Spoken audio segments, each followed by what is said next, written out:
Hello, everyone, and welcome to Underpaid Gamers. My name is Justin. Today, I will be taking you through my first playthrough of Homeworld's remastered multiplayer beta that is available on Steam. Very excited for this playthrough. Props go out to Argyle Arson, my friend, and also Roland Deschain, another one of my friends, who, without any experience with Homeworld before, allowed me to play them in this multiplayer beta. The reason I give them lots of props for that is that I've been playing Homeworld, the original game, since it came out in 2000, I believe, maybe early 2000s. So I have a lot of experience with the game, with the user interface. It's been a while since I've played at this point, and I haven't played any multiplayer online before, so I don't know what the lag is going to be like. But needless to say, I have a lot more experience than them at this game. At the beginning of this match, what you'll find is I'm going to be doing some camera controls. I'm going to be, and I didn't record the audio of this just for the sake of our first time playing it, but I'm taking them through some of the basics as we began. So please bear with me as we get through this part. But for those of you who don't know, Homeworld is a 3D RTS. Came out early. This is one of the first RTSs that used a 3D, full 3D user interface. This game, before the remaster, was beautiful, even up to new standards. And with the remaster, it just makes it such a gorgeous game. So throughout this video, I will be narrating. There'll be times where I won't be talking as much. I'll play some music in the background. So yeah, hope you guys enjoy this video. If you've never played Homeworld, I highly suggest it. And hopefully this video will help you see how awesome this game really is.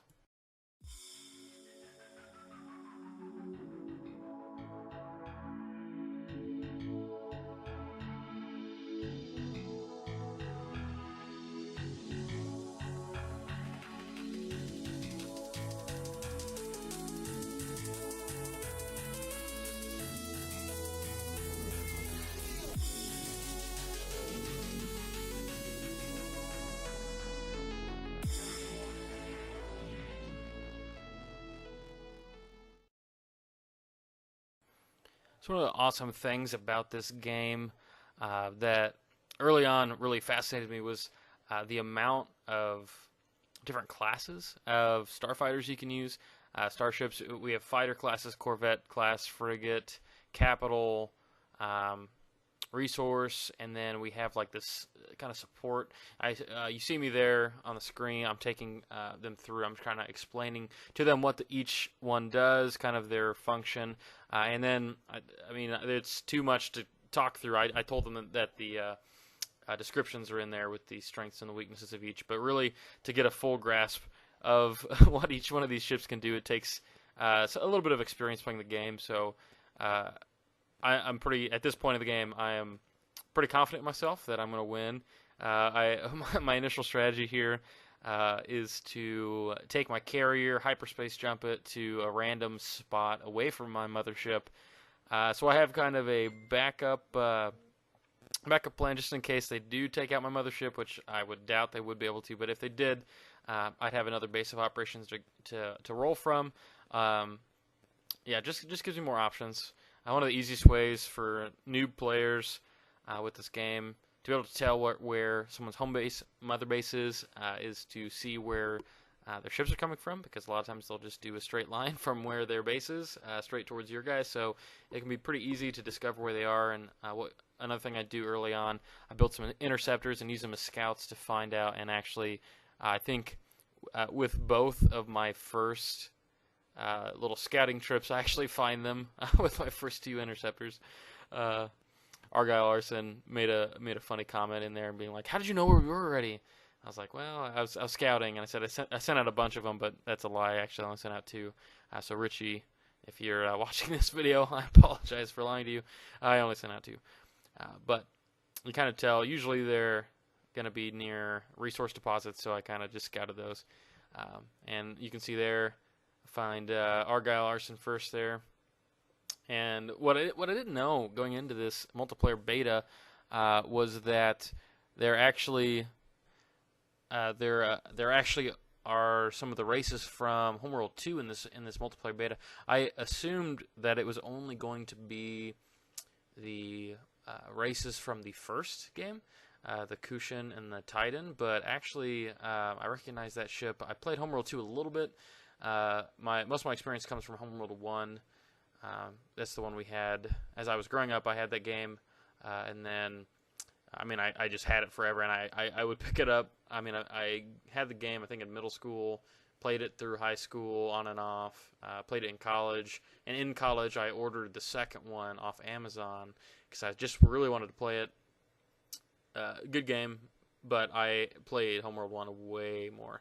So I was expecting that it'd only be the first one, so that was a little bit of a surprise. Happy surprise. It made me describing the ships a lot harder for Argyle because I didn't know the specialty ships in the second one. Most of them had similar functions. I know I was talking about salvage corvettes.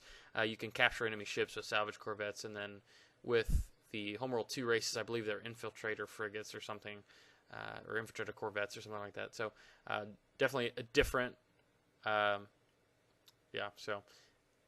that was a fun little difference that I found in this. So there you see me with my new carrier, or my first carrier, the one that you spawn with. Decide to take a anti-capital ship route, doing some ion frigates there, or anti-big ships, really. My plan was just to, when I felt like it, destroy their mothership. And my goal was to do my first attack earlier. I have 2 attack points now since I have a mothership and a carrier. We've got 2 different places I can launch attacks from.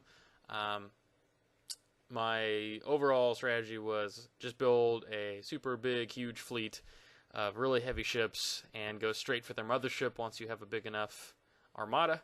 And so we'll see how that goes as we go through this video.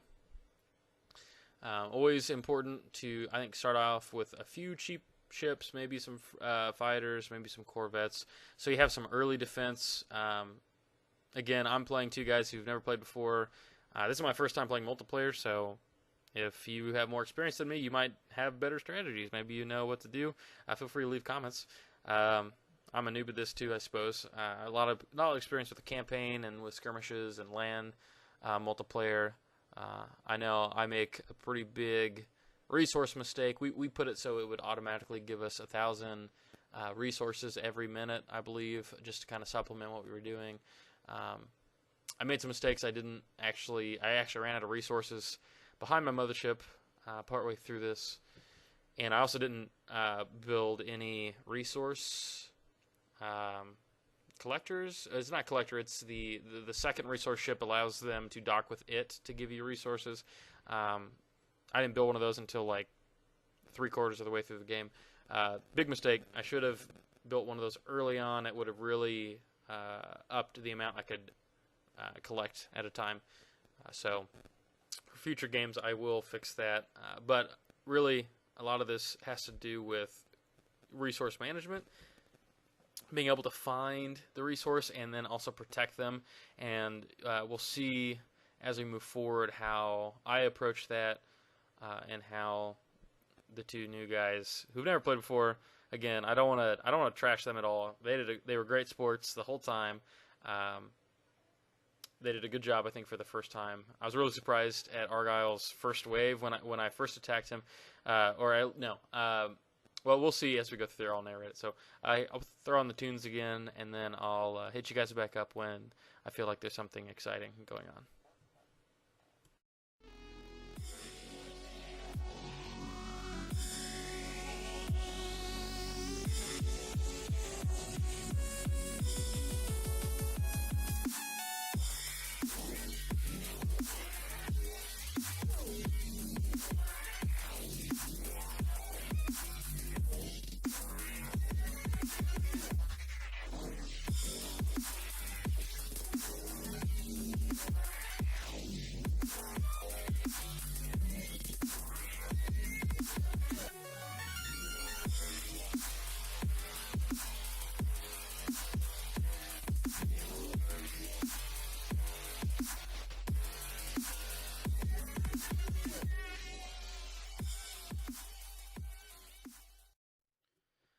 Alright, so at this point, I found a scout that Roland sent towards me. So I chased down a little bit with a couple of interceptors, and I was talking to him. I said, "You ready for a little bit of combat?" They hadn't experienced any yet, so I mean, I didn't expect to do anything with these interceptors, but I thought it would be a good chance for them to see what combat looks like, at least just a little bit, mechanics of it, what attacking, how to attack, earlier I had showed them how to set your different stances, aggressive, defensive, or passive.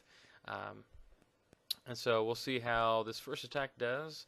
I used the Z-axis a little bit to go a little higher and kind of come down from above, but still, again, not trying to do really anything super aggressive here, but I'm just trying to do a little bit of damage. So you'll see here, he's like freaking out at this point. He's like, "What are you doing? Why are you attacking my guys?" I was like, "Dude, I just told you."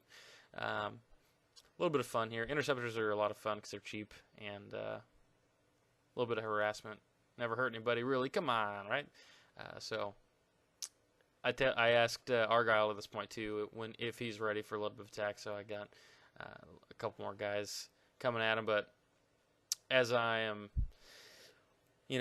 flying my spaceships around in my arrogance, I believe sometime here soon he actually discovers my little carrier group, which you can see at the top of the screen right now. I can see a red dot in the world map here. I use the zoomed out map quite a bit, actually. Well, it's not as pretty. You get a better tactical display of all of your stuff. I find it nice that I'm able to see like red dots if somebody's within my view, and I can be at different places, or I can at least see the different places where my ships are all at the same time. So I like this display a lot, and earlier you could have seen, if you were watching, you could have seen me kind of emptying the queue a little bit.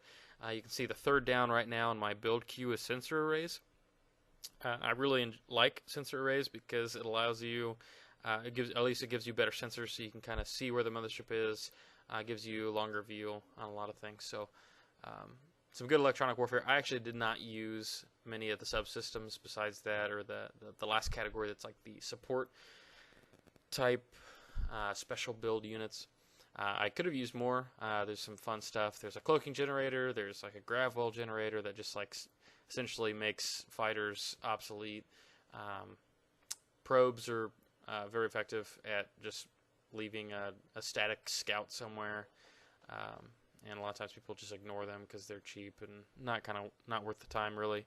So could have used those a little bit more. At this point, I believe, yeah, okay, so now I'm working towards, I think I have 4 ion frigates at this point. Now I'm thinking about what I got coming at me. I got 4 assault frigates on the way. However, this whole battle group is about to have a bad day. Unfortunately, I didn't really want it to go down that way. I was really hoping to be a strategic mastermind and be able to attack on 2 fronts and flank the enemy, but alas, it is not as effective as I would hope. So here's me doing the same thing to Argyle that I just did to Roland, just to get them, just to do a little bit of a feel out, just to see what they're doing, maybe harass a little bit. I mean, 4 interceptors aren't really going to do much, but again, this is the first time playing, so I was like, I'll just send 4 little fighters over there, see how things go. So now we'll see there. At this point, I'm also grouping up my fleets. Organization is really important in this game, especially because it has that third axis. So it's really difficult in the middle of a battle to organize your troops because you're dragging a box, which is 2-dimensional over a 3-dimensional plane, and so you're really, like, once you engage in battle, it's really difficult to pinpoint things. So at this point, I'm like, holy cow, this guy actually did quite a bit of work for his first time compared to what I just saw with Roland. I'm not actually able even to get to his mothership with those fighters, which was a surprise to me. And what happens here is as soon as I look up and look at my carrier group, he's going to be attacking them, which makes me real sad real fast because I thought, again, I was going to be a strategic mastermind and just blow their minds with my flanking ability. I mean, really the reason why this game goes so well for me is just because I know what I'm doing a little bit better than them. So he brings this little gun platform over, and I'm like, uh-oh. Send in the troops, and this is a fun little thing that happens. Immediately, my first thought when I'm discovered is, can I hyperspace jump somewhere and keep this group hidden from where he's at? However, the map actually isn't that big, and then the resource cost of hyperspace jump, you can kind of see when that turns red, you're not going to be able to hyperspace jump there. So I'm like looking around for a place. It ends up being too expensive, so I'm like, what am I going to do here?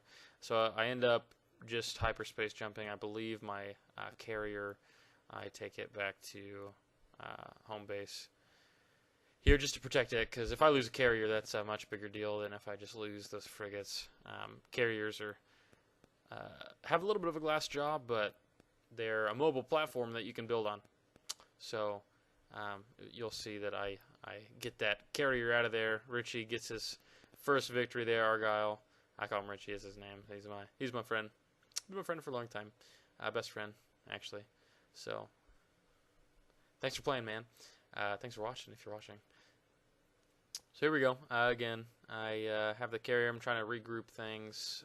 We'll see that he sends a massive force. I think he actually sends all of his guys. I'm not actually sure at that point, but from what I can tell, it's a pretty big group. But I've got a pretty substantial capital fleet going on here. And the thing that I struggled with, particularly at this point, is that I like to use support frigates a lot. Keeps my capital ships alive, keeps other frigates alive.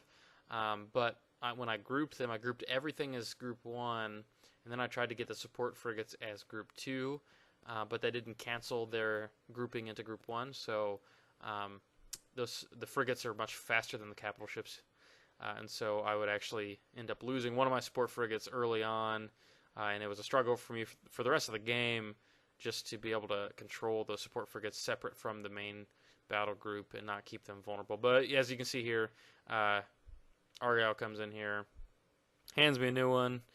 I'm looking around. I'm like, maybe I can get this. I try and focus fire down the frigates first, but he has a lot of corvettes going on, which can really do a lot of damage against what I had there. I had a drone frigate too, and I was really sad because I hadn't actually sent the drones out, which, you know, not very effective if the drones aren't out. Those are really good against fighters and the small things, but I just right then had clicked the deploy the drones. It was just too late. So at this point, I know I'm going to lose, so I hit the hyperspace jump button. I'm like, I'm not going to lose my carrier right now, so hyperspace jump that guy back. And you can see him kind of disappearing there in the midst of the battle. So lose the rest of those fighters and have to take one on the jaw to Argyle in the first round. But after that, I'm not playing games. I send my whole fleet towards that way. I also noticed that my resource collectors have stopped collecting pretty soon, and so I use them. I'll end up parking this fleet kind of in between me and Argyle's motherships, and I'll use the fleet to protect my resource collectors, and then also use them to pick off his resource collectors. So that's like a big part of this. It can be really easy when you're playing other players to harass their resource collectors, and if you're not careful, you can lose them, which is a pretty big blow to your resources, but also means that you're not getting any resources, so it can really be an effective way to cripple what your enemy is doing. So this is a pretty slow-paced part right here, but we'll see. Again, you see those frigates out there in front. Those are my support frigates, and again, I was messing with some of the formations too, which left them exposed, and unfortunately, I think I'll lose one of these support frigates here early on, which not always the best scenario. Really, with support frigates, they don't have a lot of offensive capability, so you kind of want to keep them in the back of whatever fleets that you create, and then you micromanage them to keep ships alive. It's a lot cheaper to just repair a ship with a support frigate than it is to build a new one. Fighter groups too, like if you use them in an engagement, you're going to have multiple fighters that are going to be low on health, and so they can actually, it's very quick for them to dock up with those support frigates and regain all their health. So you'll see me do that a couple times. I kind of try and do a lot of micromanaging with those guys specifically, and find quite a bit of success with that. But here I am again, just replacing my fleet, trying to make sure that my resource collectors are protected as they go out for these resources. You can see right now I'm actually at 0 resources, which is far from ideal. Obviously, I'm not claiming to be an amazing Homeworld player. Case in point, I have 0 resources for like 3 minutes. I'm sure anybody who's really good at this game, they would never have that. But Richie comes out here at this point, Argyle, and starts to harass a little bit. He actually ends up sending a pretty large force, but I'm able to clean this up pretty well. And I just love space combat. This game is beautiful. See all those missiles, all the ion cannons firing. You can see all the individual rounds from the capital ships, and even from the fighters. You can see their shots firing. Beautiful game. I love the fuel trail as they fly around. It's just a beautiful, beautiful game. The remaster really it makes it look better, but honestly, I mean, it looks pretty close to what it was before. Really, it's the resolution, and they redid the textures to make them high res, but I believe that the models themselves are actually pretty close to the same.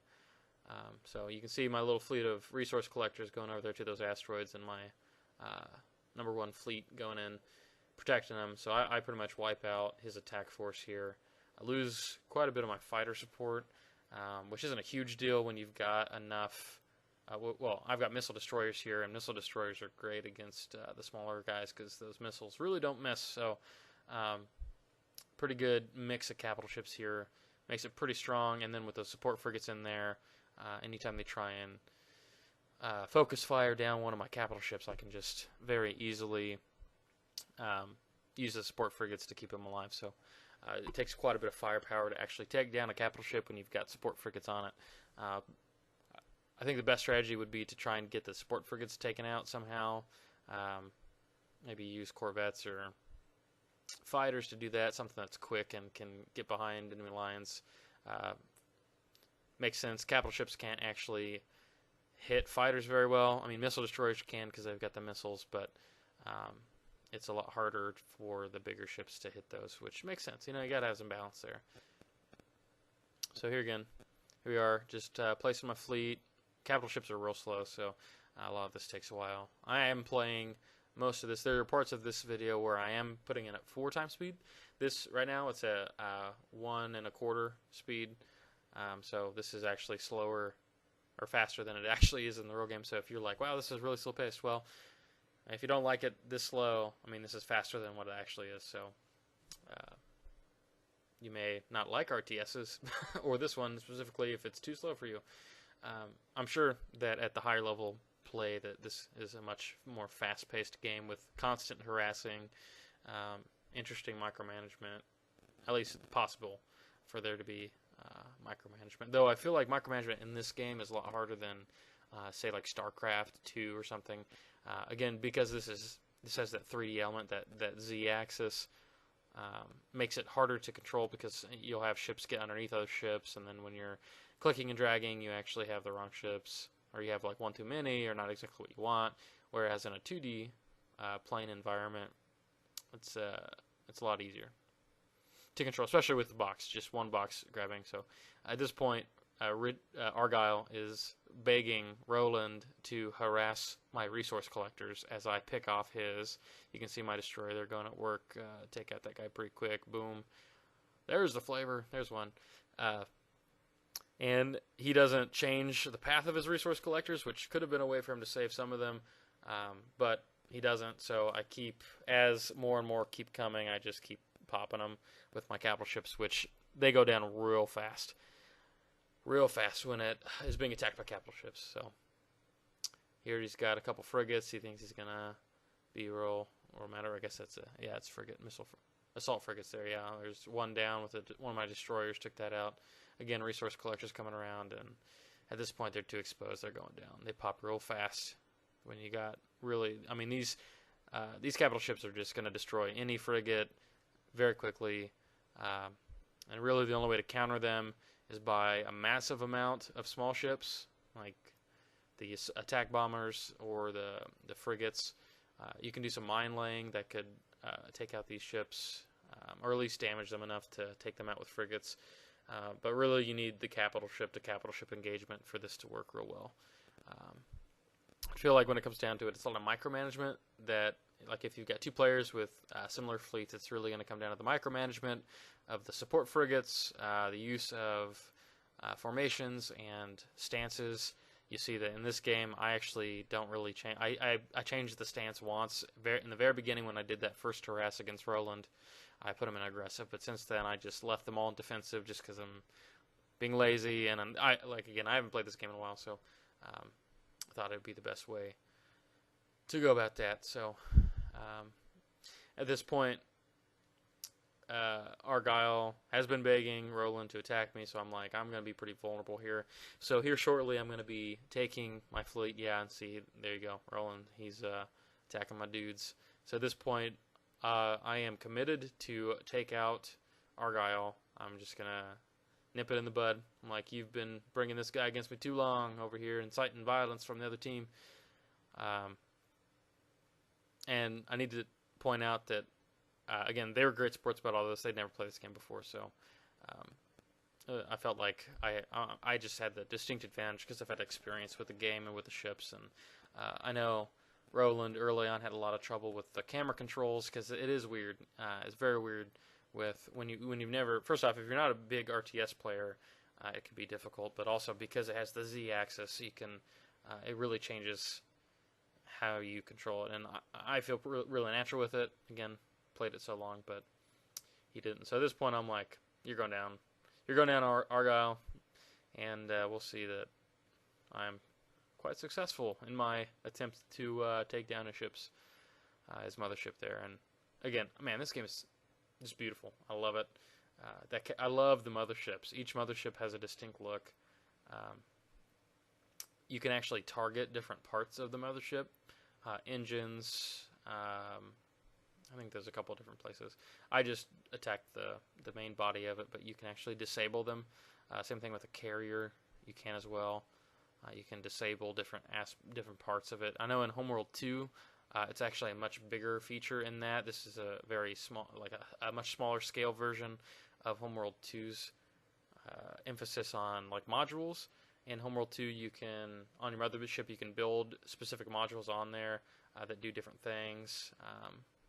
And so you have a lot more control over your mothership. In Homeworld 1, I mean, you can't actually customize it at all. It is what it is. It just builds. You can dock things in it, but that's just about it. So here we have, again, the beauty of the game. I love those missiles, all the explosions, the trails, the ion cannons. Those are those lasers that you're seeing across.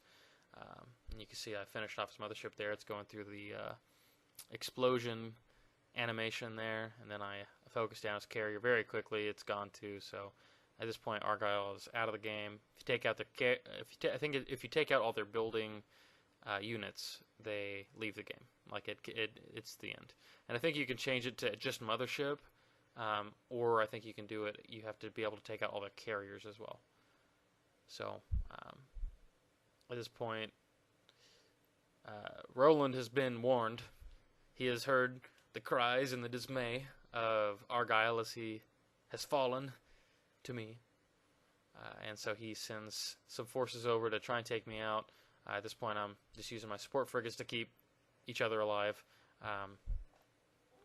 And back at base, I've got one destroyer guarding home base. I believe I've got some fighters.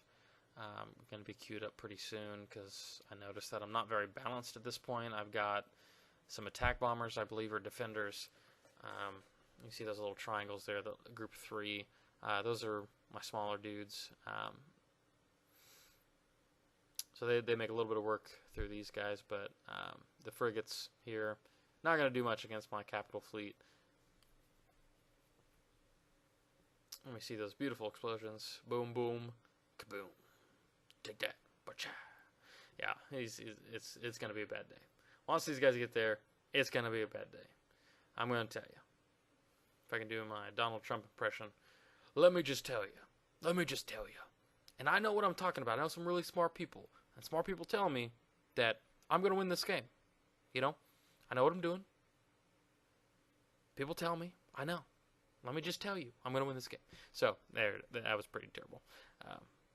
So, here we go. I think that's pretty much what I've got for narration at this point.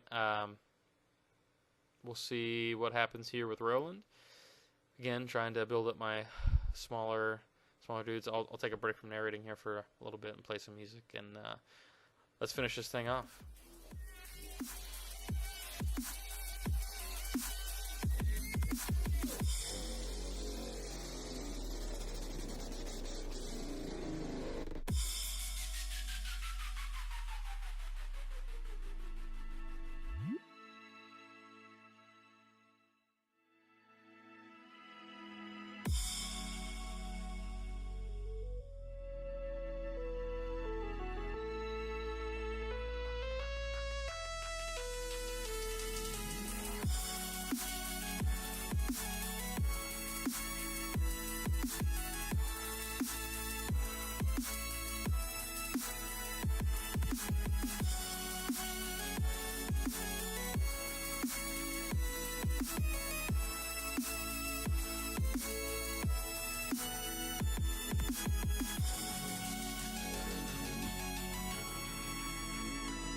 All right, so at this point you can see things are definitely going my way.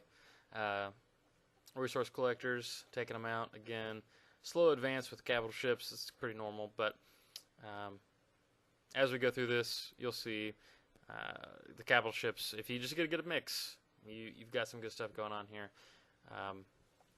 So just general thoughts about the game. The Remastered edition, this multiplayer online version, had to do some interesting registration things going through this. Probably the party that made the multiplayer beta, but it was not a fun process. It took me a while. Actually, it took me like 15 minutes just to get through the registration process, link it to my Steam account. Kind of annoying. Wish it was easier than that. I had to exit out of the game. But besides that, great experience. Very easy. Once we got it going, it was very easy. Didn't have a lot of issues. Towards the end, we started getting some lag. My screen and Argyle's screen said it was from Roland's computer. Not sure. I mean, I'm sure it was just an internet issue, so I'm not going to blame Homeworld for that. So there's I believe the Titan mothership there. Much different design. than before. Overall, I mean, this game is, I've said it multiple times in the video, so you're probably annoyed of it by now, but I don't care. This game is beautiful. There's a lot of depth to this game in terms of what you can do tactically in small engagements, but there's also a lot of macro game that can be taken advantage of with the resource collection, with harassing, with electronic warfare in terms of I didn't use a lot of it, but the sensor array was one, but that last option in the build screen has a lot of stuff with that. There's cloaking, which none of us used any cloaking in this. As far as I know, I couldn't see him, but I didn't think so. He used some mines here. I actually took out one of my frigates, if I remember correctly. He made me a little bit salty, but at this point, I mean, that's really all he's got. But again, a lot of fun, and I look forward to playing this game more with these guys. They both expressed interest in playing again sometime. Maybe once they get the controls down a little bit better, get some more experience. We'll probably have more of a competitive thing between all of us. But there you have it. This is Underpaid Gamers. This is Justin doing a Let's Play of the multiplayer beta. There it is, the animation of me winning the game here. Congratulations to me. It's beautiful. Fireworks going off. Again, Homeworld, Remastered, multiplayer beta. It's a good time. If you enjoyed this video, want to see more of it, please help support us by subscribing to our YouTube channel. Underpaid Gamers is actually based out of a podcast that myself and Tony do together. You can find those in YouTube videos on our channel, or where we host everything, which is on SoundCloud. You can leave comments on there. Please do so. We have quite a few episodes up right now. Multiple hours for your enjoyment. Our mission here is to create a community that surrounds video games, a positive community, one that is welcoming to everybody, one that's not going to bring people down, one that's appropriate for everyone. We've heard a lot of people online looking for a community or like a podcast that is that they could listen to around their children, and so we try to keep it pretty clean. We have clean lyrics on iTunes. You can find us on iTunes, on SoundCloud. We have a blog at underpaidgamers.wordpress.com, so check that out. We post our podcasts on there as well, but also we write some articles about the life of a gamer and what that looks like. So thanks for watching. Please like the video, add some comments, and we'll see you guys next time. Thanks.